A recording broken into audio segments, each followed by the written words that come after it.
కృష్ణుడిని నమ్మొద్దు. నేను చెప్తున్నాను, కృష్ణుడిని నమ్మొద్దు. ఎక్కడున్నాడు కృష్ణుడు? ఒక అమ్మాయికి రేప్ జరిగినప్పుడు ఎక్కడున్నాడు కృష్ణుడు? ఇంతమంది బస్సులో తగులబడి చనిపోయారు, ఎక్కడున్నాడు కృష్ణుడు? ఈ దేశంలో ఇంత అన్యాయం జరుగుతుంది, ఎక్కడున్నాడు కృష్ణుడు? ఇలాంటి ప్రశ్న నా మైండ్లో రోజు వస్తుంది.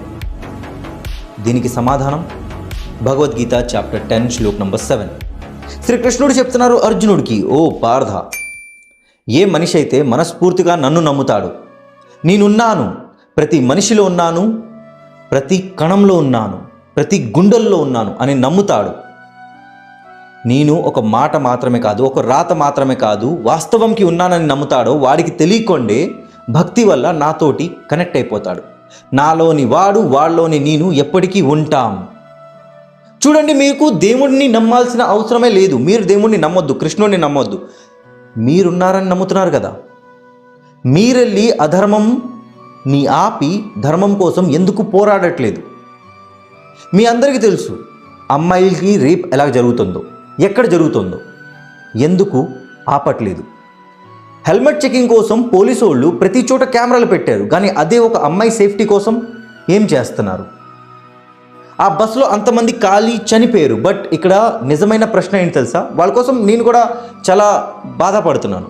దానిలో మాకు తెలిసిన మా ఊరు నుంచి కూడా ఒక అబ్బాయి ఉన్నాడు. కానీ ఇక్కడ నిజమైన ప్రశ్న ఏంటి తెలుసా?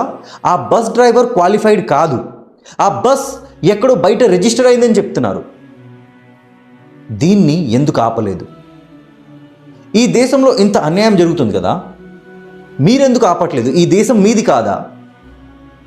వాస్తవంకి మనకొక హ్యాబిట్ అయిపోయింది ప్రతి దానికి దేవుణ్ణి ప్రశ్నించడం. దేవుడు పైన ఆధారం పడకండి. ఎవరికి తెలుసు, దేవుడు మీ పైన ఆధారపడి ఉన్నారేమో.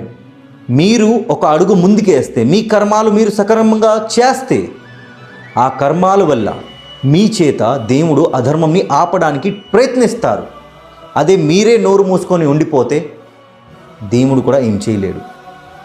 ఇది అర్థమయ్యేదాకా జయ శ్రీకృష్ణ, హరే కృష్ణ, రాధే రాధే, జయ జగన్నాథ్.